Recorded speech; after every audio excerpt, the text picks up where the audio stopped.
The Faith I Live By, a devotional by Ellen G. White. Revivals true and counterfeit. Stand like the brave. Ye shall know them by their fruits. Do men gather grapes of thorns or figs of thistles?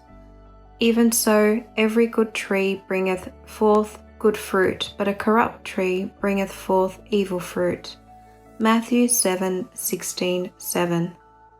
Before the final visitation of God's judgments upon the earth, there will be among the people of the Lord such a revival of primitive godliness as has not been witnessed since apostolic times. The Spirit and power of God will be poured out upon His children. At that time, many will separate themselves from those churches in which the love of this world has supplanted love for God and His Word.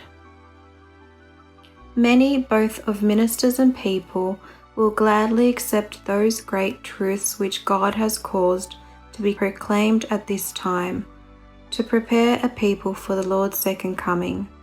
The enemy of souls desires to hinder this work, and before the time for such a movement shall come, he will endeavor to prevent it by introducing a counterfeit. In those churches which he can bring under his deceptive power, he will make it appear that God's special blessing is poured out.